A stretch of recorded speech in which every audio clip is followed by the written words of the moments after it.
ஓம் அமிர்தேஸ்வரியை நமக. ஓம் நம சிவாய. மன அமைதியின் ரகசியம் புத்தகத்துடைய அறிமுகம் தான் இன்றைக்கி பார்க்க போகிறோம். ஸோ இந்த புக்கோட இன்ட்ரொடக்ஷன் பார்ட்டு. சுவாமிஜி ஒரு கருத்துள்ள காமெடியோடு இந்த புத்தகத்தை ஸ்டார்ட் பண்ணியிருக்காரு. நான் அப்படியே படிக்கிறேன், கேளுங்க.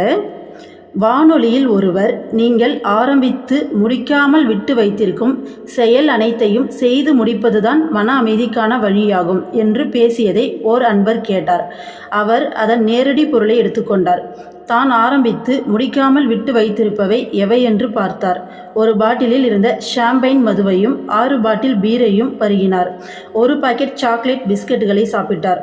3/4 மீதம் இருந்த பாலாடை கேக்கை சாப்பிட்டார்.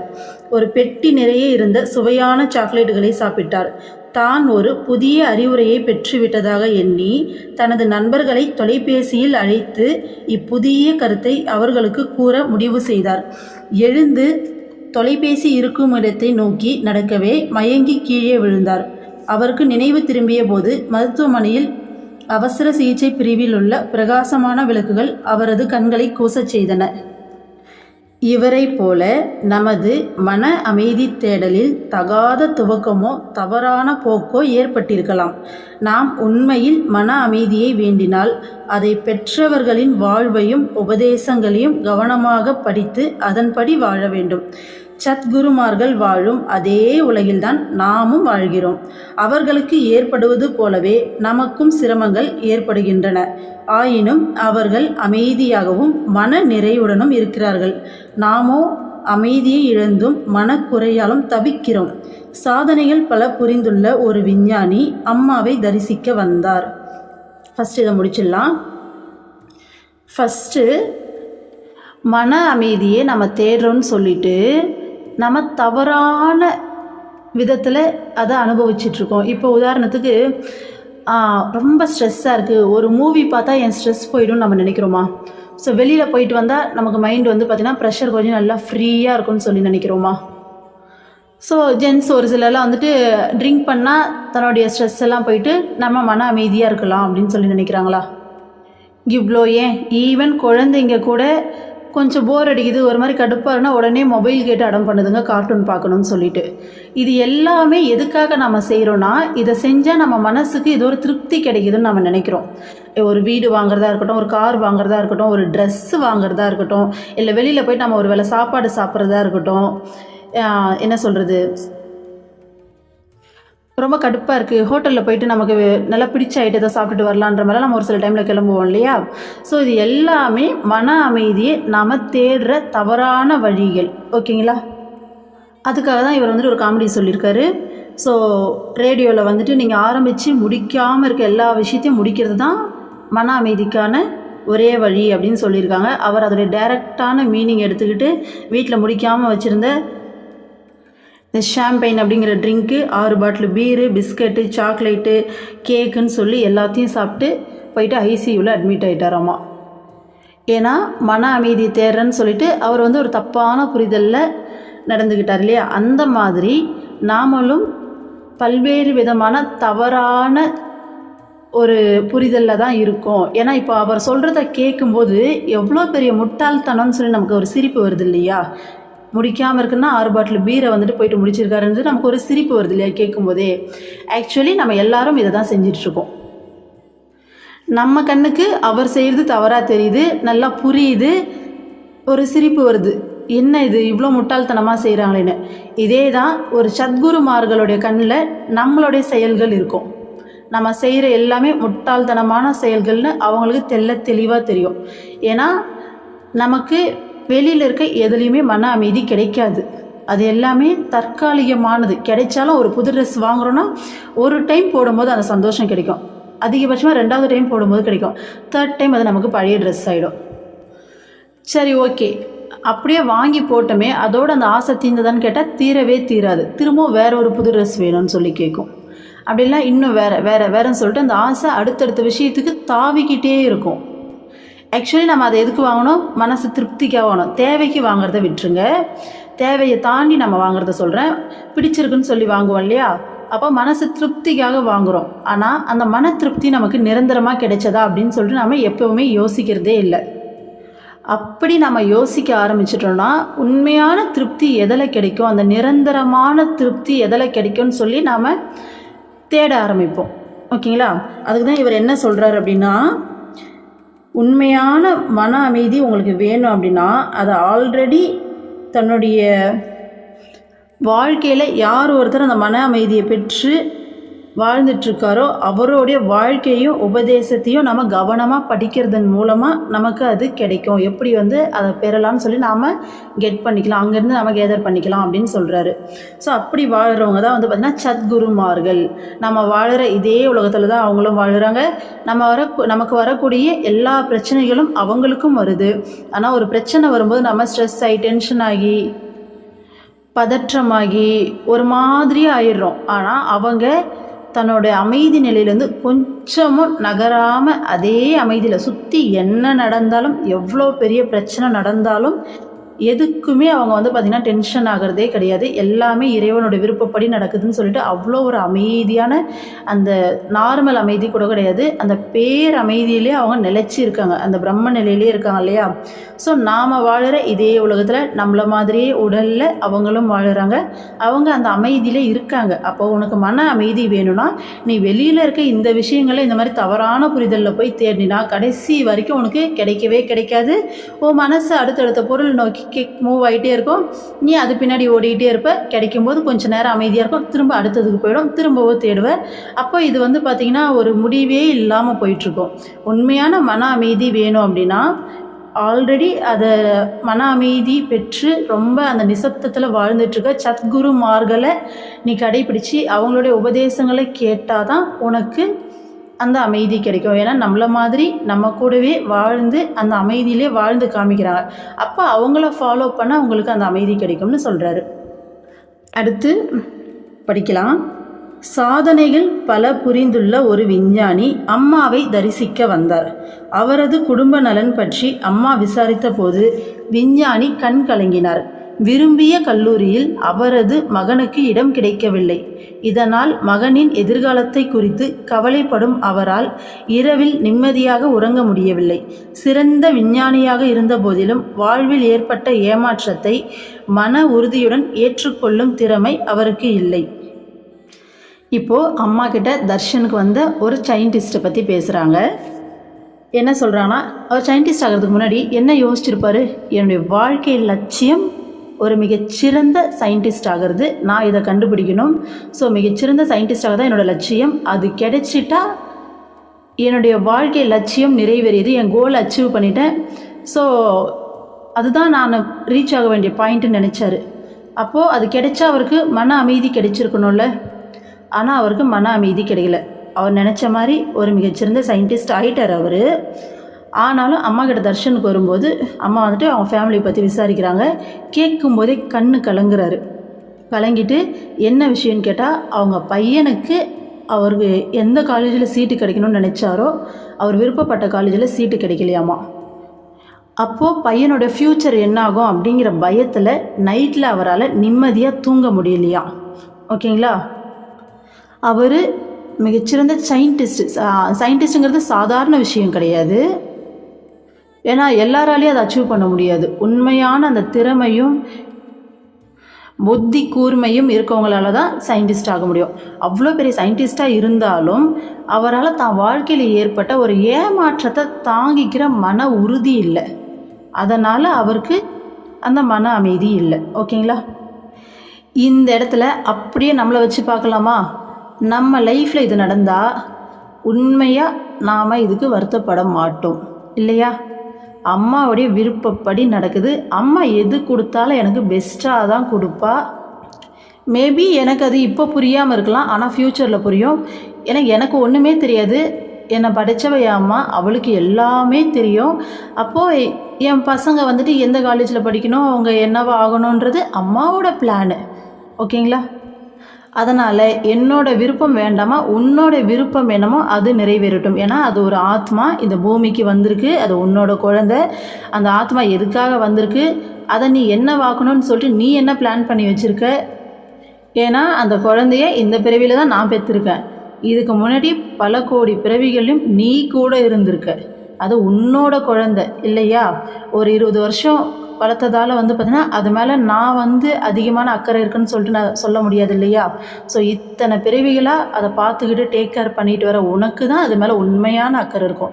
அப்போ நீயே ஒரு விஷயத்தை செய்கிறனா கண்டிப்பாக அதில் ஒரு காரணம் இருக்கும். அந்த குழந்தைக்கு எது பெஸ்ட்டோ அதை தான் நீ கொடுப்ப அப்படிங்கிற நம்பிக்கை கண்டிப்பாக நமக்கு இருக்கு இல்லையா? இப்போது சுவாமிஜி சொன்ன மாதிரி ஆல்ரெடி மன அமைதி பெற்று வாழ்பவர்களுடைய வாழ்க்கையை நம்ம ஃபாலோ பண்ணும்போது, அவங்களுடைய உபதேசத்தை படிக்கும்போது நமக்கு அது கிடைக்கும். அது எப்படி பெறுவதுன்னு சொல்லிட்டு நமக்கு தெரியும் அப்படின்னு சொல்லியிருந்தார் இல்லையா? அப்போது சத்குருவான நம்ம அம்மாவை நம்ம ஃபாலோ பண்ணுறதால, நம்ம அம்மாவுடைய உபதேசங்களை கேட்குறதால, அம்மா சொல்கிறபடி வாழறதால ஒரு பெரிய பெரிய சயின்டிஸ்டாக இந்த சொசைட்டியில் இருக்கவங்களுக்கு கூட கிடைக்காத அந்த நிம்மதி, அந்த அமைதி நமக்கு கிடைக்குதா? ஏன்னா அம்மா மேலே இருக்க நம்பிக்கை. இது வெறும் சயின்டிஸ்ட்டுக்கு மட்டும் பொருந்தாது. இந்த சொசைட்டியில் எவ்வளோ பெரிய பொசிஷனில் வேணாலும் இருக்கட்டும், எவ்வளோ பணக்காரங்களாக வேணால் இருக்கட்டும், யாராக இருந்தாலும் நாம் அனுபவிக்கிற இந்த நிம்மதி, இந்த அமைதி அப்படிங்கிறது, ஏன்னா இந்த நம்மளை யார் படைச்சாங்களோ அவங்க கையிலேயே நாம் இருக்கோம். எப்படி ஒரு 7 மாத குழந்தை தன்னுடைய அம்மா கிட்ட இருக்கும்போது ஒரு அரவணைப்பையும் பாதுகாப்பையும் உணருமோ, அந்த பாதுகாப்பில் நாம் இருக்கோம் இல்லையா? ஸோ அதனால தான் நமக்கு இந்த நிம்மதி, இந்த அமைதி கிடைக்கிது. இப்போது நம்ம ஓரளவுக்கு இந்த வெளி உலக விஷயங்களில் அதிகமாக பாதிக்கப்படாத அளவுக்கு அம்மாவோட உபதேசங்களை கேட்டு கேட்டு மாறிட்டோம். ஆனால் நம்ம மனசுக்குள்ளே வரக்கூடிய எண்ணங்கள்ல இருந்து விடுபட்டு நமக்கு உள்ளேயும் இந்த அமைதியை அனுபவிக்க கற்றுக்கணும். நாம் ஒன்று எண்ணங்கள்லேருந்து விடுபடணும், இல்லையா இறைவன் அப்படிங்கிற ஒரு பொருள் மேலே, இறைவன் மேலே அந்த மனசை முழுமையாக வைக்க கற்றுக்கணும். ஓகேங்களா? ஸோ அதற்கான விஷயங்களை இந்த புத்தகத்தில் போக போக நம்ம பார்ப்போம். ஸோ அடுத்து பாருங்கள். 29 ஆண்டுகளுக்கு முன்பு நான் அம்மாவை தரிசித்த காலத்தில் அவர் வெட்ட வெளியில் தங்கினார். வெறுந்தரையில் உறங்கினார். ஒதுங்குவதற்கு ஒரு குடிசை கூட இல்லாமல் வாழ்ந்தார். நான் பார்ப்பதற்கு வெகு காலம் முன்பே அம்மா இப்படிதான் வாழ்ந்திருக்கிறார். சில ஆண்டுகளுக்கு பிறகு சில பிரம்மச்சாரிகள் அம்மாவுடன் வசிக்க வந்த பின்னரே அவருக்கென ஒரு குடிசை கட்டப்பட்டது. அக்காலத்தில் அத்தகைய எளிய துவக்கமானது பிற்காலத்தில் உலகளாவிய ஆன்மீக சமுதாய சேவை நிறுவனமாக வடிவெடுக்கும் என நான் கற்பனை கூட செய்ததில்லை. இன்று உலகெங்கும் உள்ள பல கோடி மக்களுக்கு பயனளித்து வருகிற இது உலகுக்கு அநேக விதங்களில் நலன் புரிந்து வருகிறது. சில நேரங்களில் சிலர் அம்மா குறுகிய காலத்தில் நீங்கள் பெரிய சாதனைகளை புரிந்துள்ளீர்கள், இது குறித்து என்ன நினைக்கிறீர்கள் என கேட்பதுண்டு. இதற்கு அம்மா இவை பற்றி அம்மா எதுவும் நினைப்பதில்லை. உலகம் அம்மாவை புகழலாம் அல்லது இகழலாம், இவற்றால் அம்மா பாதிக்கப்படுவதில்லை. புகழையோ அங்கீகாரத்தையோ அம்மா நாடுவதில்லை. உலக சேவைக்கு என்னை ஏற்கனவே அர்ப்பணித்து விட்டேன். எனது இறுதி மூச்சு இருக்கும் வரை இயன்ற வழிகளிலெல்லாம் மனித குலத்திற்கு தொடர்ந்து சேவை செய்து வருவேன் என்று பதிலளிக்கிறார். குடியிருக்க குடிசை கூட இல்லாமலும் அன்பு காட்ட நண்பர் எவரும் இல்லாமலும் இருந்த காலத்திலும் அம்மா அமைதியாக வாழ்ந்தார்.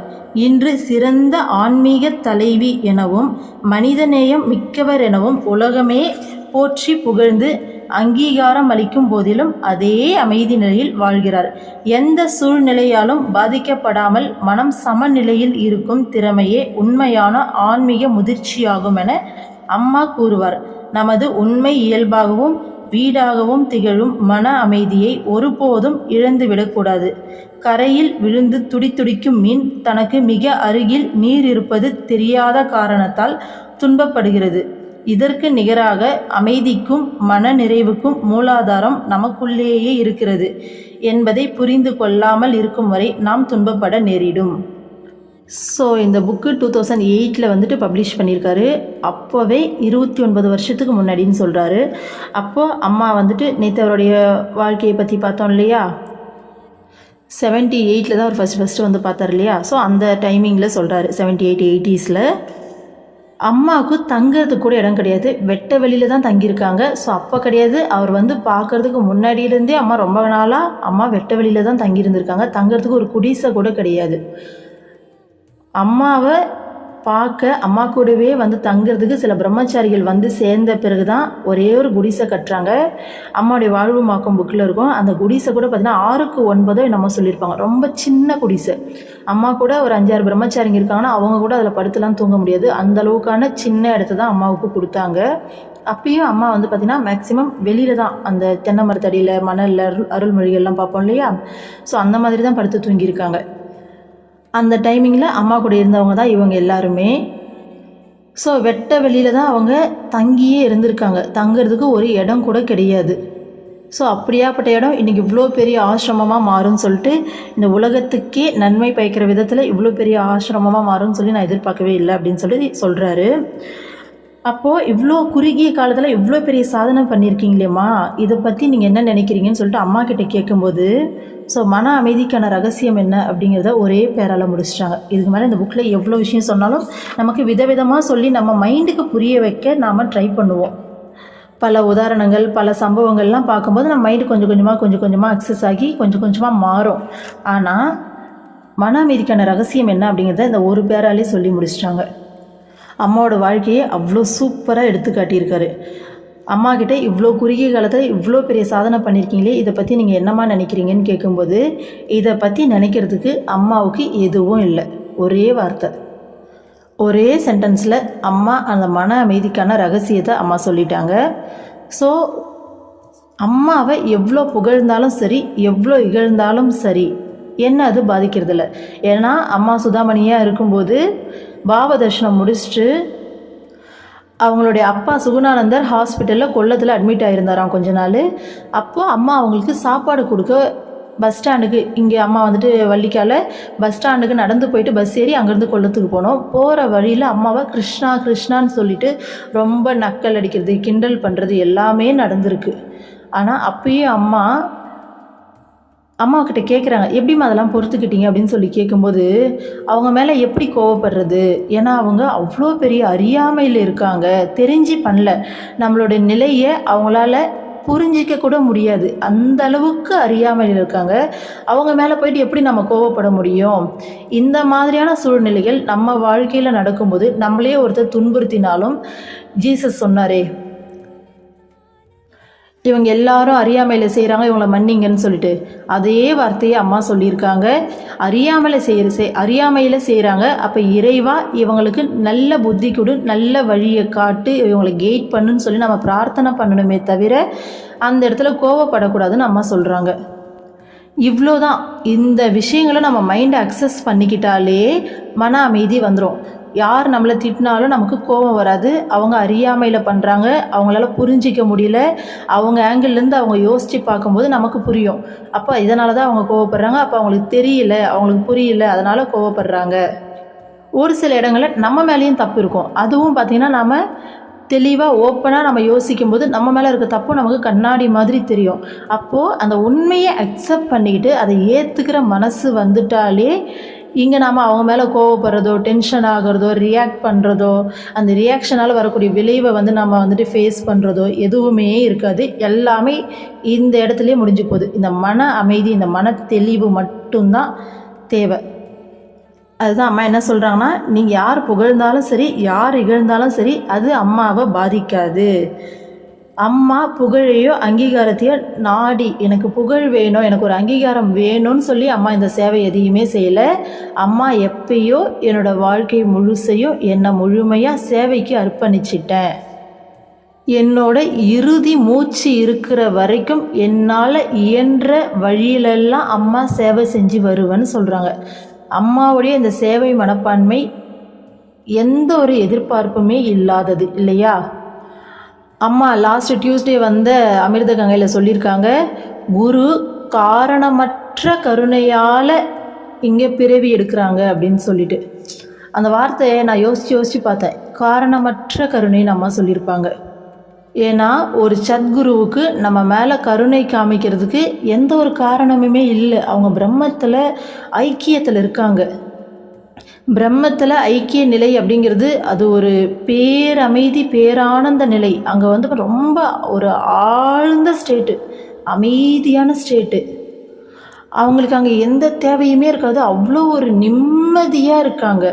ஆனால் அங்கேருந்து இந்த உடல் எடுத்து நமக்காக தான், அதுவும் அம்மா சொல்லுவாங்க காரணமற்ற கருணையால், நம்ம மேலே கருணை காமிக்கிறதுக்கு எந்த ஒரு காரணமுமே அவங்களுக்கு இல்லை.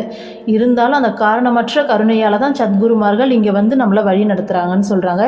அதுக்கு புத்தருடைய கதையை அம்மா நல்லா அழகாக எக்ஸாம்பிள் சொல்லியிருந்தாங்க இல்லையா? ஸோ எல்லாருமே கேட்டிருப்பீங்கன்னு நினைக்கிறேன். புத்தருடைய கதையை வந்துட்டு அம்மா அருள்மொழிகளில் சொன்னாங்க. 2 டாபிக் அந்த டைம் சேமாக வந்தது. ஸோ இது வந்து பார்த்திங்கன்னா ஹையர் ஸ்டேட்டு. அம்மா வந்து இந்த ஹை ஸ்டேட்டில் இருக்காங்க. சேவை பண்ணுற ஒரே நோக்கத்துக்காக தான் அம்மா இது எல்லாத்தையுமே செய்யறனே தவிர புகழுக்காக நான் செய்யலை, புகழ்ச்சியோ இகழ்ச்சியோ என்னை பாதிக்காது. ஸோ இதில் மன அமைதிக்கு நாம் ஃபஸ்ட்டு எடுத்துக்க வேண்டிய பாயிண்ட் என்ன, அம்மா சொன்னால் அந்த புகழ்ச்சியோ இகழ்ச்சியோ என்னை பாதிக்காது அப்படிங்கிறது தான். ஏன்னா அம்மாவுடைய சேவை கருணைங்கிறதுலாம் ரொம்ப ஹை ஸ்டேட்டு. அதை நம்ம கொஞ்சம் கொஞ்சமாக கற்றுக்கலாம். ஃபஸ்ட்டு இந்த புக்கில் வந்துட்டு மன அமைதியின் ரகசியம் போட்டிருந்தாங்க இல்லையா? அதுக்கு ஃபஸ்ட் பாயிண்ட்டு நம்ம கற்றுக்க வேண்டியது புகழ்ச்சியோ இகழ்ச்சியோ என்னை பாதிக்காதுன்னு அம்மா சொல்லியிருக்காங்க. அடுத்தது, அம்மா அளவுக்கு நம்மளால் அந்த ஹை ஸ்டேட்டில் கண்டிப்பாக யோசிக்க கூட முடியாது. ஆனால் இப்படி யோசிக்க முடியும் நம்மளால். அட்லீஸ்ட் அம்மாவுக்காக நம்மளால் இந்த உலக மக்களுக்காக தன்னை அர்ப்பணிக்கிறது அப்படிங்கிறது பெரிய விஷயம். அந்தளவுக்கு நம்மளால் யோசிக்க முடியுமான்னு தெரியல. ஆனால் கண்டிப்பாக முக்தி அப்படிங்கிற ஸ்டேட் அதை நோக்கி தான் பயணப்படுறோம். அது அம்மா தொட்டு தொட்டு நம்மளை கொஞ்சம் கொஞ்சமாக வழி நடத்தி கூட்டிகிட்டு போவாங்க. ஆனால் நம்ம இப்படி யோசிக்கலாம், நமக்காக அம்மா இவ்வளோ இறங்கி வந்து தன்னுடைய வாழ்க்கையை அர்ப்பணித்து நம்மளோட வழியெல்லாம் தாங்கிக்கிட்டு நம்மளை 24/7 அப்படி பேம்பர் பண்ணி நம்மளை ஒவ்வொரு செகண்டை வழி நடத்தி தன்னுடைய வாழ்க்கையை நமக்காக அர்ப்பணித்து நமக்காகவே வாழுறாங்கல்ல, அவங்களுக்காக நாம் என்ன செய்ய போகிறோம் அப்படின்னு சொல்லி யோசிச்சோன்னா கண்டிப்பாக நமக்குள்ளே அந்த மாற்றம் வரும். நீ எனக்காக வாழறல்லம்மா, அப்போ நானும் உனக்காக வாழ ஆரம்பிக்கிறோன்னு நம்ம ஸ்டார்ட் பண்ணாலே அம்மா கையை பிடிச்சிட்டு அப்படியே போயிடலாம். சரிங்களா? சரி, இப்போ பேக் டு பாயிண்ட் வருவோம். ஸோ அம்மா என்ன சொன்னாங்க, புகழ்ச்சியும் இகழ்ச்சியும் என்ன பாதிக்காதுன்னாங்க. அடுத்து அம்மா சொல்கிறாங்க, குடிசை இல்லாத காலத்திலும், சுவாமிஜி சொல்கிறாரு, குடிசை கூட இல்லாத காலத்துலேயும் அம்மா அப்போ எந்த ஃப்ரெண்டும் கிடையாது, தங்கிறதுக்கு இடம் கிடையாது, வெட்ட வெளியில் தங்கினாங்க அந்த காலத்துலேயும். ஏன்னா ஃப்ரெண்டு இல்லைனா நம்ம ஒரு பேச்சு துணை கூட ஆள் கிடையாது. தனியாக வெட்ட வெளியில் தங்கும்போதும் அம்மா இதே அமைதியோடு இருந்தாங்களாம்மா. யோசிச்சு பாருங்கள் அந்த சூழ்நிலை எப்படி இருக்குன்னு சொல்லிட்டு நம்மளால் கற்பனை கூட பண்ணி பார்க்க முடியாதுல்ல. நம்மளாம் போகிறோன்னா டைமுக்கு நமக்கு ஒரு காரோ ஒரு பஸ்ஸோ கிடைக்கலனா கூட அம்மா என்னம்மா நீ அப்படின்னு சொல்லி நம்ம அம்மா கிட்ட புலம்புறோம் இல்லையா? அப்படி இல்லாட்டி சரி அம்மா ஏதோ ரீசனுக்காக தான் பண்ணுறான்னு அடுத்து அக்செப்ட் பண்ணுவோம். இது 2 தான் நம்ம பண்ணுறோம். அம்மான்ற ஒருத்தர் இருக்கிறதால தான் நம்ம மைண்ட் இந்த அளவுக்காச்சும் அடங்கி போகுது. ஆனால் அம்மா எப்பேற்பட்ட நிலையில் இருந்திருக்காங்க பாருங்க. தங்கிறதுக்கு இடமும் பேசுறதுக்கு கூட ஒரு ஆள் கூட இல்லாத, ஃப்ரெண்டுன்னு சொல்லி ஒருத்தர் கூட இல்லாத அந்த சூழ்நிலையிலும் இதே அமைதியில் அம்மா இருந்திருக்காங்க. எந்த நேரத்துலையும் இறைவனை குறை சொல்லலை, இறைவன்கிட்ட கம்ப்ளைண்ட் பண்ணல, ஏன் என்னை இப்படி வச்சுருக்கேன்னு சொல்லி கேட்கல, முழுமையாக அக்செப்ட் பண்ணாங்க அந்த சுச்சுவேஷனை. அந்த அமைதியில் இருந்திருக்காங்க. அது கூட பரவாயில்ல, இன்றைக்கி உலகத்திலேயே சிறந்த ஆன்மீக தலைவின்னு சொல்லி பேர் வாங்குறாங்க அம்மா. ஸோ இன்றைக்கும் அம்மா அதே அமைதியில் தான் இருக்காங்க. அம்மா என்ன சொல்கிறாங்கன்னா, ஆன்மீக முதிர்ச்சி அப்படிங்கிறது என்னென்னா, எந்த சூழ்நிலையாலும் பாதிக்கப்படாத மனம் வந்து பார்த்திங்கன்னா சமநிலையில் இருக்கிற திறமை. மனசை அதுக்கு நம்ம ட்ரெயின் பண்ணணும். எப்பேற்பட்ட சூழ்நிலை வந்தாலும் மனம் பாதிக்கப்படாமல் இருக்கிறதுக்கு ட்ரெயின் பண்ணணும். ஸோ அதுதான் உண்மையான ஆன்மீக முதிர்ச்சி அப்படின்னு சொல்லிட்டு அம்மா சொல்கிறாங்க. ஸோ நம்மளோட உண்மையான இயல்பு அதுதான் சொல்கிறாங்க இல்லையா? ஸோ அந்த உண்மையான இயல்புக்கு திரும்புகிற அந்த நிலை தான் முக்தின்னு சொல்கிறோம். அந்த நிலைக்கு திரும்பிட்டோன்னா அதை தான் முக்தின்னு சொல்கிறோம். அதை நோக்கி தான் நம்ம பயணப்பட்டுக்கிட்டு இருக்கோம். இதுக்கு அம்மா என்ன ஒரு எக்ஸாம்பிள் சொல்கிறாங்கன்னா, கரையில் வந்துட்டு இருக்கிற மீன் துடிக்கும். மீன் தண்ணியில் இருந்தால் தான் ஜாலியாக இருக்கும் இல்லையா? வெளியில் தூக்கி போட்டால் பயங்கரமாக துடிக்கும். ஆனால் அது பக்கத்துலேயே தான் தண்ணி இருக்குது. ஆனால் அதோடைய அறியாமையால் அது வந்து கரையில் துடிச்சிக்கிட்டு இருக்குது அப்படின்றாங்க. ஒரு துள்ளுனாலே அந்த தண்ணியில் போய் விழுந்துடலாம், அறியாமையால் துடிச்சிக்கிட்டு இருக்கு. அந்த மாதிரி தான் நமக்குள்ளே தான் நம்மளோட மன அமைதி இருக்குது. இது தெரியாமல் நம்ம எல்லாரும் எங்கெங்கேயோ போய் தேடிட்டு இருக்கோம்னு அம்மா சொல்கிறாங்க. அப்போது இதை நம்ம புரிஞ்சிக்காமல் வெளியில் எவ்வளோ போய் தேடினாலும் நமக்கு கண்டிப்பாக ஏமாற்றம் தான் கிடைக்கும்னு அம்மா சொல்கிறாங்க. இது அம்மாவோடைய நிலையிலிருந்து பார்க்கலாம். ஆனால் நம்மளால் இந்த அளவுக்கு உயர்நிலைக்கு போகிறது அவ்வளோ ஈஸி இல்லை இல்லையா? ஸோ அதுக்காக தான் ப்ராக்டிஸ் பண்ணிகிட்ருக்கோம். நம்ம நிலையிலேருந்து இது எப்படி சிம்பிளாக சொல்லலாம்னா சரணாகதி. முழுமையான சரணாகதியில் மனம் இருக்கும்போது எந்த சூழ்நிலை வந்தாலும் எதுக்குமே பாதிக்கப்படாது, எதை பார்த்தும் பயப்படாது, மனசு எதுக்குமே அசையாது. அதனால் நாளுக்கு நாள் அந்த சரணாகதி மனப்பான்மையை நம்ம வளர்த்துக்கிட்டே இருக்கணும். எது நடந்தாலும் அம்மாவுடைய விருப்பப்படி தான் நடக்குதுன்னு சொல்லி ரொம்ப ஸ்ட்ராங்காக இருப்போம். அடுத்தது இந்த மாயையை பற்றி புரிஞ்சுக்கிறது. ஸோ இங்கே இருக்கிறது எல்லாமே மாயை தான். நாம் ஒரு ஆத்மா தான். குரு கீதையில் இதை பற்றி நிறைய பேசியிருப்போம் இல்லையா? ஸோ அந்த தெளிவு, நாமளே ஒரு ஆத்மா தான். இங்கே அந்த பற்று, இங்கே எந்த ஆத்மாக்கும் நமக்கும் எந்த விதமான சம்பந்தமும் கிடையாது. இறைவனுக்கும் நமக்கு மட்டும்தான் இங்கே சொந்தம் இருக்குது அப்படிங்கிற அந்த தெளிவு. அடுத்தது எல்லா பொருட்கள் மேலேயும் வரக்கூடிய அந்த சந்தோஷம், அதனால் வரக்கூடிய சந்தோஷம் அப்படிங்கிறது நிலையான சந்தோஷம் கிடையாது. அந்த சந்தோஷம் வரும்போது நம்ம அதை கவனிக்கணும். இந்த சந்தோஷம் இப்போ எனக்கு கிடைக்குது, அதை நம்ம ஒரு மாதிரி நோட்டீஸ் பண்ணிகிட்டே வாட்ச் பண்ணிகிட்டே இருந்தோம்னா நம்மளால் நல்லா கவனிக்க முடியும். என் மனசு இப்போ சந்தோஷப்படுது, அந்த சாட்சி பாவத்தில் பார்க்கணும். இப்போ வந்துட்டு இதை அனுபவிக்குது, இதை டேஸ்ட் பண்ணுது. ஒரு ஃபுட்டாக இருந்தாலும் இதை டேஸ்ட் பண்ணுது. அடுத்த விஷயத்துக்கு ஓடி போயிடுது. அவ்வளோதான். இப்போ என்ன கிடைச்சிருச்சு எனக்கு? எதுக்காக இந்த ஃபுட்டை சாப்பிடணும் நமக்கு அவ்வளோ ஒரு கிரேவிங்ஸ் வந்ததுன்னு சொல்லிட்டு நம்ம யோசிக்க அந்த மனசு கொஞ்சம் கொஞ்சமாக அடங்கும்.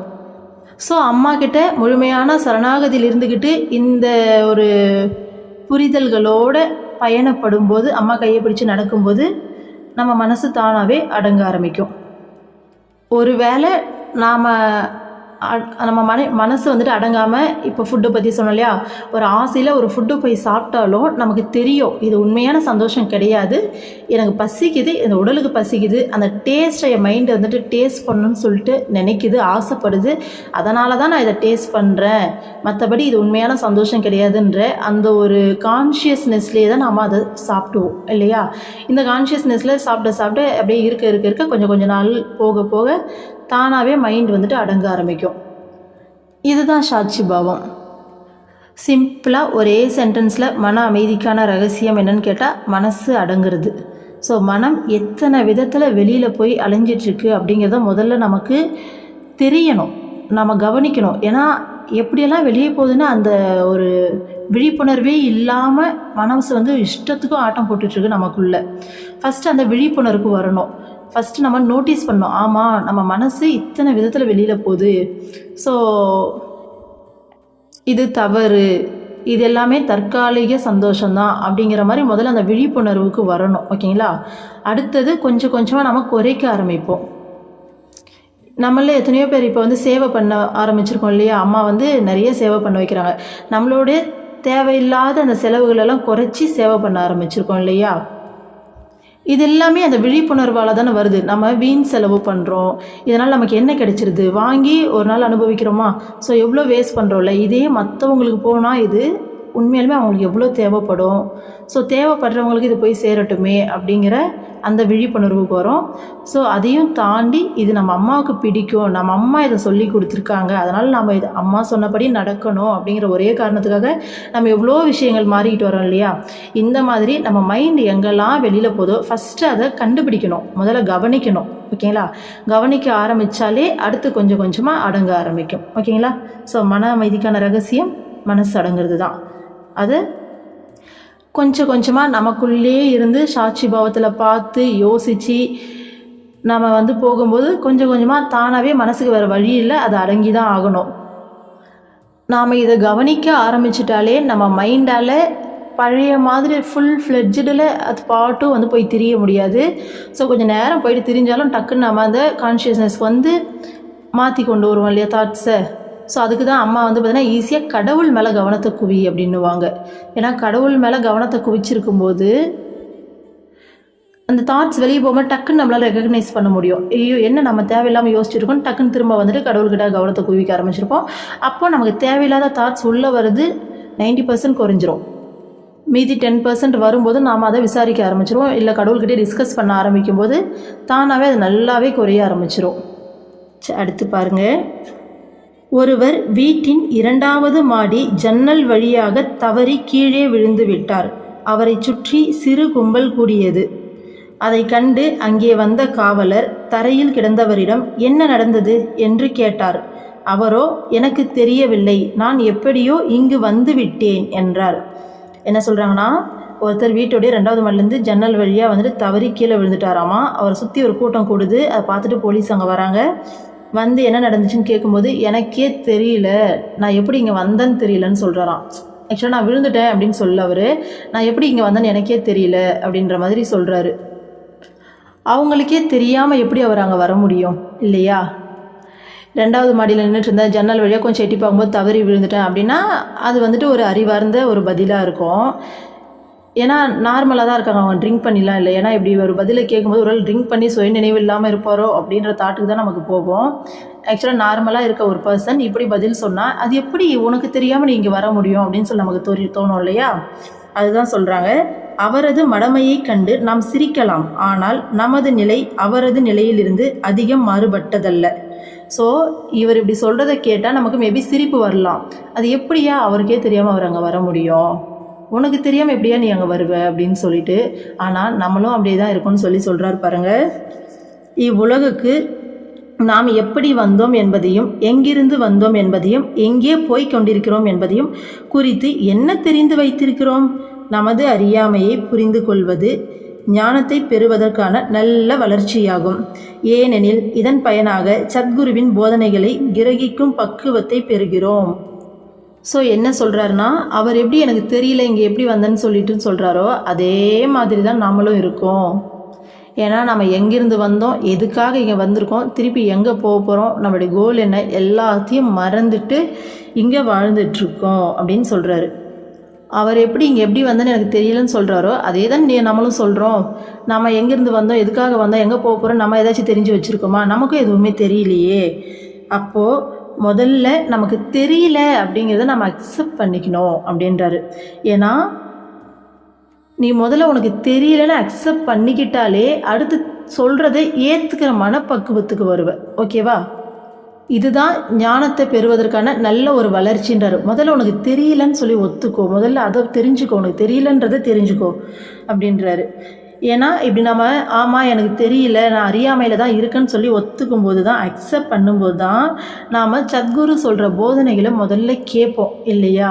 ஏன்னா இதுக்கு முன்னாடி உலக வாழ்க்கையில் இருக்கும்போது நம்ம இந்த ஆன்மீகத்தோடைய இந்த விஷயங்கள்லாம் கேட்கும்போது நமக்கு ஒன்றுமே புரிஞ்சிருக்காது. இவங்க எல்லாம் சும்மா ஏதோ பேசுகிறாங்களோ அப்படின்னு கூட மேபி தோணியிருக்கலாம். எனக்கே அம்மா கிட்ட வர்றதுக்கு முன்னாடி இந்த முற்பிறவிலாம் வந்துட்டு பெருசாக நம்பிக்கையெல்லாம் கிடையாது. இப்போ நம்ம கண் எதிரில் பார்க்குற இதுதான் உண்மை நினச்சி தான் வாழ்ந்தோம் இல்லையா? அம்மா கிட்ட வரும்போது தான் எல்லாத்தையுமே நமக்கு சொல்லித்தராங்க. அப்போ முதல்ல தெரியலன்னு நீ தெரிஞ்சுக்கோ. அம்மாவின் அன்பு உள்ளத்தில் இருந்ததில் ஸ்டார்டிங்லேயே சொல்லியிருப்பாங்க, நீ முதல்ல நோயாளின்னு ஒத்துக்கிட்டால் தான் என்னால் ஆப்ரேஷனே பண்ண முடியும், எனக்கு நோயே இல்லை நீ சுற்றிட்டு இருந்தால் அம்மாவில் ஒன்றும் பண்ண முடியாதுன்னுவாங்க. அதாவது உனக்கு உள்ள வாசனையெல்லாம் இருக்குது, இந்த வாசனைகள் காரணமாக தான் நீ இப்படி இருக்க, அப்போ அந்த வாசனைகள் நீக்கினா தான் இறைவன் நெருங்க முடியும். ஸோ அதுதான் அமைதிக்கும் ஆனந்தத்துக்கும் வழி அப்படிங்கிற இந்த விஷயத்தை நீ முதல்ல புரிஞ்சுக்கணும். முதல்ல உங்கள்கிட்ட வாசனை இருக்குது, அது தப்பு, அது அறியாமை, அந்த வாசனையை நீக்கணும் அப்படிங்கிறத நீ அக்செப்ட் பண்ணிக்கணும். அப்போ நீ ஒரு நோயாளின்னு அக்செப்ட் பண்ணிக்கிட்டால் தான் டாக்டரால் உனக்கு ஆப்ரேஷன் பண்ண முடியும். அப்போ தான் அம்மாவும் அந்த வாசனைகளை அனுபவங்களை கொடுத்து களைய முடியும். நோயாளின்னு சொல்லி நீ அக்செப்ட் பண்ணிக்கலாம், அம்மா ஒன்றுமே பண்ண முடியாதுன்னுவாங்க. அந்த மாதிரி நம்மளுடைய அறியாமையை நம்ம அறிஞ்சிக்கணும். நமக்கு ஒன்றுமே தெரியலங்கிறத நம்ம ஃபஸ்ட்டு அக்செப்ட் பண்ணிக்கணும். அப்போ தான் சத்குரு சொல்கிற உபதேசங்களை நம்மளால் உள்வாங்கிக்க முடியும். உள்வாங்கினா தான் நமக்குள்ள அந்த மாற்றம் ஏற்படும் அப்படின்னு சொல்கிறாரு. அடுத்தது பாருங்கள். கரையில் மோதி வேறு வழியின்றி பின்வாங்கும் அலையல்ல நாம் என்பதை சத்குரு கருணையாலும் வழிகாட்டுதல்களாலும் தனது வாழ்வின் மூலமும் நமக்கு புரிய வைக்கிறார். நாம் கடல் என்பதை அவர் நமக்கு உணர்த்துகிறார். நாம் தேடித் திரியும் பேரானந்தமும் நிலையான அமைதியும் நாமே ஆவோம். நம்முள்ளே இருக்கும் மெய்ப்பொருளான எங்கும் நிறைந்து நிற்கும் ஆத்மா இதுவே ஆகும்.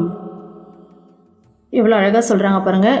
கரையில் மோதி முடியலன்னு சொல்லி பின்வாங்கிற வெறும் அலை கிடையாது, நாம் அந்த கடலே நாம தான் அப்படிங்கிறத சத்குரு தன்னுடைய கருணையாலும் தன்னோட வழிகாட்டுதலாலும் நமக்கு புரிய வைக்கிறாரு. ஏன்னா இந்த எண்ணங்களுக்குள்ளே ஆட்பட்டு இந்த சுழற்சியில் நம்மளால் மனசை கட்டுப்படுத்த முடியாமல் சோர்வடைஞ்சு போயிடுறோம் இல்லையா? ஸோ அந்த எப்படி கடல் அலை வந்து கரையில் மோதி பின்வாங்குதோ அந்த மாதிரி இந்த மனம் அப்படிங்கிற விஷயம் நம்மளை போட்டு படாத பாடுபடுத்தும்போது நம்ம சந்தோஷத்தை தேடி எங்கெங்கேயோ வெளியில் ஓடி திரியும் போது எங்கே தேடிட்டுருக்க அந்த சந்தோஷமே நீ தான், அந்த அமைதியே நீ தான், உனக்குள்ளே தான் எல்லாமே இருக்குது. ஸோ நீ வெறும் அலை கிடையாது, அந்த கடலே நீ தான் சொல்லி சத்குரு தன்னுடைய கருணையாலும் தன்னுடைய வழிகாட்டுதலாலும் நமக்கு காமிக்கிறார், நமக்கு சொல்கிறாரு, புரிய வைக்கிறாருன்னு சொல்கிறாங்க. ஓகேங்களா? அம்மாவை போல் பொறுமை மிக வாய்க்க பெற்றவரும் அன்பே உருவானவரும் லட்சக்கணக்கான மக்கள் எளிதில் அணுகக்கூடியவருமான ஒரு குரு இதுவரை தோன்றியதில்லை. இந்த உண்மையை அவரது ஒவ்வொரு சொல்லும் செயலும் சுவாசமும் நிரூபித்து வருகின்றன. அம்மாவின் வாழ்க்கையை ஆராய்ந்து நம் வாழ்வை மிகவும் பயனுள்ளதாக ஆக்குவது எவ்வாறு என்பதை நாம் கற்றுக்கொள்ளலாம். மன அமைதியை பெறுவதற்கான ரகசியத்தையும் அறிந்து கொள்ளலாம். ஸோ இதோட அந்த முன்னுரையை முடிக்கிறார். ஓகேங்களா? செம்மையாக சொல்லியிருக்கார் பாருங்கள். அம்மாவை மாதிரி இவ்வளோ பொறுமையோட அன்பே உருவா லட்சக்கணக்கான மக்கள் வந்து பார்த்திங்கன்னா எளிதாக அப்ரோச் பண்ணுற விதத்தில் இது வரைக்கும் ஒரு குரு வந்து தோன்றலைன்னு சொல்கிறாரு. குருமார்கள் அங்கங்கே தோன்றதான் செய்கிறாங்க. ஆனால் உண்மையாலுமே நீங்கள் எங்கே வேணாலும் போயிட்டு தேடி திரிஞ்சு பார்த்தாலும் அம்மா மாதிரி எவ்வளோ பேர் வந்தாலும் எந்த ஒரு சின்ன ஒரு பைசா செலவு இல்லாமல் 3 வேளை சாப்பாடு போட்டு நமக்கு தங்குறதுக்கு இடம் கொடுத்து அவ்வளோ சீப்பாக, ஸோ வந்த ஒருத்தர் கூட மிச்சம் இல்லாத அளவுக்கு எத்தனை மணி ஆனாலும் சரி 24 hours ஆனால் கூட சரி உட்கார்ந்த இடத்துலேருந்து எந்திரிக்காமல் அவங்களுக்கு தரிசனம் கொடுத்துட்டு, அதுவும் ஃப்ரீயாக எந்த ஒரு சார்ஜுமே இல்லாமல் தன்னுடைய சீடர்கள் அவங்க எதுவுமே கிடையாது. இந்த உலகத்தில் எந்த மூலையிலேருந்து ஏதாவது ஒரு ஆத்மா அம்மா அப்படின்னு அன்போடு ஒரே ஒரு வார்த்தை கூப்பிட்டுட்டா போதும், அம்மா அவங்கள விடுறதே இல்லை, அவங்கள அக்சஸ் பண்ணியே தீர்றாங்க. ஸோ எல்லாருமே தோன்ற மகான்கள் ஒரு குறிப்பிட்ட பேத்துக்கு அவங்களுடைய சாநித்தியத்தை கொடுத்து அவங்கள வந்துட்டு அவங்க மூலமாக உலகத்துக்கு நன்மை செய்வாங்க. ஆனால் அம்மா வந்து பார்த்திங்கன்னா டைரெக்டாக லட்சக்கணக்கான மக்கள் அவ்வளோ ஈஸியாக அப்ரோச் பண்ணுற மாதிரி இந்த அளவுக்கு பொறுமையாகவும் இந்த அளவுக்கு அன்பே உருவாகவும் ஒரு மகான் இது வரைக்கும் தோன்றவே இல்லை அப்படின்னு சொல்கிறாரு. அம்மா தாய் உருவத்தில் வந்து நம்ம எல்லாருக்கிட்டையும் அவ்வளோ கருணையும் அவ்வளோ அன்பையும் வந்து பொழிஞ்சு நம்மளை அப்படி டேக் கேர் பண்ணிக்கிறாங்க இல்லையா? ஏன்னா நம்மளால் கூட நம்ம மேலே அவ்வளோ அன்பு காமிக்க முடியுமான்னு தெரியாது. ஆனால் அம்மா அவ்வளோ அன்பு காமிக்கிறாங்க. அம்மாவையே துன்பப்படுத்தினவங்க, கிண்டல் பண்ணவங்க, அம்மா வந்துட்டு பாவ தரிசனம் கொடுக்கும்போது அம்மா வந்துட்டு வெளியில் வந்து ஆவேசமாக ஆடுவாங்க. அந்த டைமில் காலில் அந்த முள் போட்டவங்க அவங்கெல்லாம் கூட திருப்பி அம்மாக்கிட்ட ஒரு கட்டத்தில் தரிசனத்துக்கு வரும்போது அம்மா ஒரு வார்த்தை சொல்லாமல் அவங்கள அணைச்சிருக்காங்க. ஏன்னா அவங்களெல்லாம் அம்மாவுடைய ஒரே விஷயம் என்னென்னா ஜெகன் மாதா, நானே வெறுத்துனா அவங்க எங்கே போவாங்க? ஸோ அந்தளவுக்கான கருணை, அந்தளவுக்கு எல்லாருமே ஈஸியாக எதிரிங்க கூட அம்மாவை அவ்வளோ ஈஸியாக நெருங்குற அளவுக்கான கருணை தெய்வம் இல்லையா? ஏன்னா அம்மாவை கொலை பண்ண, அம்மாவை கத்தி எடுத்து அம்மா நெஞ்சில் குத்த வந்தவங்க அங்கேயே வந்துட்டு ஹார்ட் அட்டாக் வந்து விழுறாங்க, ஹாஸ்பிட்டலைஸ் ஆகுறாங்க. அவங்கள அம்மா போயிட்டு ஹாஸ்பிட்டலில் போயிட்டு அவங்களுக்கு அன்பு காமிச்சு அவங்கள பார்த்து பேசிட்டு வராங்க. அதை பார்த்துட்டு அவங்களே வந்து கண்ணில் தண்ணியாக ஊற்றி மன்னிப்பு கேட்குறாங்க. இப்பேற்பட்ட உங்களையாம்மா நான் அப்படி பண்ணேன் அப்படின்ட்டு. ஸோ அம்மா மெடிடேஷன் பண்ணும்போது சுதாமணியாக இருக்கும்போது நைட்டில் வெட்ட வெளியில் தானே பண்ணுவாங்கன்னு சொல்லியிருக்கோம். அப்போது அம்மாவை கொல்றதுக்கு எப்பயும் போல் வராங்க. வந்தவங்கள ஒரு நாய் வந்து பயங்கரமாக பிடிச்சி கடிக்குது. அம்மா கடவுள் இல்லையா, இயற்கையே அவங்கள காப்பாற்றும். ஸோ கடிக்குது. அவங்களுக்கு அம்மா ஓடி போயிட்டு மருந்து எடுத்துகிட்டு வந்து அவங்களுக்கு ட்ரீட்மெண்ட் பண்ணுறாங்க. இதுதான் அம்மா. ஓகேங்களா? இந்த தாய் அன்பு, கருணை, அப்பேற்பட்ட கருணாமயி ஜெகன் மாதா கிட்ட தான் நாம் இருக்கோம். ஸோ என்ன சொல்கிறாருன்னா, அம்மாவுடைய வாழ்க்கையை ஆராய்ஞ்சு நம்மளோட வாழ்க்கையை ரொம்ப பயனுள்ளதாக ஆக்கிக்கணும் நாம் அப்படின்னு சொல்கிறாரு. ஓகேங்களா? ஸோ மன அமைதியை பெறுவதற்கான ரகசியத்தை நாம் இதுக்கு மேலே பார்க்கலாம் அப்படின்னு சொல்லியிருக்காரு. ஸோ நாளைக்கு முதல் அத்தியாயத்தில் நாம் ஸ்டார்ட் பண்ணலாம். ஸோ இன்றைக்கி என்னெல்லாம் பார்த்தோம்? மன அமைதியை தேடுறேன் அப்படின்ற பேரில் நாம் தவறாக தேடிட்டுருக்கோம். தகாத துவக்கம், தவறான போக்கு நம்மக்கிட்ட இருக்குது. ஏன்னா மன அமைதி வெளியில் கிடைக்கும்னு நினச்சி எங்கெங்கேயோ எதுலேயே தேடிட்டுருக்கோம். ஆக்சுவலாக அது நமக்குள்ளே தான் இருக்குது. அடுத்தது புகழ்ச்சியோ இகழ்ச்சியோ வரும்போது நம்ம மைண்ட் வந்து ஜம்ப் ஆகக்கூடாது. ரெண்டுத்தையும் சமபாவத்தோடு பார்க்குற அந்த மனநிலை வேணும். பெரிய பெரிய சயின்டிஸ்டாக இருக்கவங்களுக்கு கூட அவங்க பையனுக்கு ஒரு காலேஜ் சீட்டு கிடைக்கலன்னு சொல்லிட்டு அவங்க ஃப்யூச்சர் என்னாகும்னு சொல்லிட்டு கலங்கி போகிறாங்க. ஓகேங்களா? ஆனால் ஆன்மீகத்தில் அம்மா கிட்ட சரணாகதியில் இருக்கும்போது நமக்கு அந்த மாதிரியான விஷயங்கள்லாம் பெருசாக நம்மளுக்கு பாதிப்பை ஏற்படுத்தாது. அம்மாவோடைய கண்ட்ரோலில் இருக்குன்னு சொல்லிட்டு நிம்மதியாக இருப்போம். அடுத்தது நமக்குள்ளே இருக்கக்கூடிய அந்த எண்ணங்கள்லேருந்து நம்ம இன்னும் விடுபட்டு எப்படி மன அமைதியை நோக்கி போகலாம் அப்படின்னு சொல்லிட்டு பார்த்தோம். ஸோ அதுக்கு அம்மாவுடைய வாழ்க்கையை நல்ல உதாரணமாக சொல்லியிருந்தாங்க. அம்மா தங்குறது கூட இடம் இல்லாமல் இருந்த காலத்துலேயும் சரி, உலகத்தோடைய ஆன்மீக தலைவி அப்படின்னு போற்றக்கூடிய இந்த காலத்துலேயும் அம்மா எந்த ஒரு வேறுபாடுமே இல்லாமல் அதே நிசப்தத்தோடு இருக்காங்க. நாம் வாழ்கிற இதே உலகத்தில் சத்குருமார்கள் வாழ்கிறாங்க. நமக்கு இருக்கிற எல்லா பிரச்சனையும் அவங்களுக்கும் வருது. ஆனால் எவ்வளோ பிரச்சனை வரும்போதும் அவங்க கொஞ்சம் கூட அந்த அமைதியிலேருந்து விலகாமல் அதே அமைதியில் மூழ்கி இருக்காங்க. ஸோ அவங்களுடைய உபதேசங்களை கேட்டு அவங்களுடைய வாழ்க்கையை பார்த்து நம்ம கற்றுக்கிட்டு நாமளும் அந்த அமைதியை நோக்கி பயணப்படணும் அப்படின்னு சொல்லியிருந்தாங்க. அதுக்கு ஃபஸ்ட்டு நம்மளுடைய அறியாமையே நம்ம ஒத்துக்கணும். நம்ம அறியாமையில் இருக்கோம் அப்படிங்கிற விஷயத்த நம்ம முதல்ல தெரிஞ்சுக்கணும். அப்படி தெரிஞ்சுக்கும் போது தான் நம்மளால் சத்குரு சொல்லக்கூடிய உபதேசங்களை உள்வாங்க முடியும் அப்படின்னு சொன்னார். அதுதான் ஞானத்துக்கான முதல் படி அப்படின்னு சொல்லிட்டு, அடுத்தது கரையில் மோதி பின்வாங்குற அலைகள் நாம் கிடையாது. இந்த மனம் நம்மளை இவ்வளோலாம் பண்ணுதுன்னு சொல்லிட்டு அது நம்ம பின்வாங்கக்கூடாது. அந்த கடலே நாம தான் சொல்லிட்டு நம்ம காட்டித்தரவர் தான் சத்குரு. அப்போ அந்த மன அமைதியே நாம தான், அந்த பேரானந்தமே நமக்குள்ளே தான் இருக்குது அப்படிங்கிறத சத்குரு நமக்கு காட்டித்தருவார். அப்போ அவர் சொல்கிற வழியில் நம்ம நடந்தால் போதும், அவர் கையை பிடிச்சிக்கிட்டால் போதும், அவர் மற்றதை பார்த்துப்பார். ஸோ அம்மாவுடைய வாழ்க்கையை ஆராய்ஞ்சு பார்த்தாலே போதும், நமக்கு தேவையான எல்லா ஞானமும் கிடைச்சிரும் அப்படின்ற மாதிரி முடிச்சிருக்கார் இல்லையா? நாளைக்கு முதலாவது அத்தியாயம் பார்க்கலாம். மனதை பண்படுத்துதல் அப்படின்ற டாப்பிக்கில் பேசியிருக்கார். ஓகேங்களா? பேசலை, அம்மா கூட நடந்த அனுபவங்கள் தான் சொல்லியிருக்காரு. ரொம்பவே நல்லா இருந்தது. ஒரு சூழ்நிலை வரும்போது அம்மா எப்படி அப்ரோச் பண்ணாங்கன்றதை ப்ராக்டிக்கலாக நடந்த விஷயத்தை சொல்லியிருக்காரு. அதை நாம் நாளைக்கு பார்ப்போம். ஸோ நமக்கு வர எண்ணங்களை ஓரளவுக்கு சாட்சியாக இருந்து பார்க்க நம்ம முயற்சி செய்யலாம் இனிமேல். ஓகேங்களா? இந்த புத்தகத்தில் நம்ம புத்தகத்துக்கூடவே ட்ராவல் பண்ண கொஞ்சம் கொஞ்சமாக ப்ராக்டிக்கலாக நம்ம லைஃப்பில் எந்த அளவுக்கு நம்ம மனசுக்கு நாம் அடங்கி போகாமல், மனசு நமக்கு எஜமானனாக இல்லாமல் அந்த மனசுக்கு நாம் எஜமானனாக மாறுறதுக்கான ஸ்டெப்ஸை கொஞ்சம் கொஞ்சமாக அம்மாவோட வழிகாட்டுதலால் நம்ம எடுக்க ஆரம்பிப்போம். ஓகேங்களா? ஓம் அமிர்தேஸ்வரி நமக. ஓம் நம சிவாய. சர்வம் கிருஷ்ணார்ப்பணம்.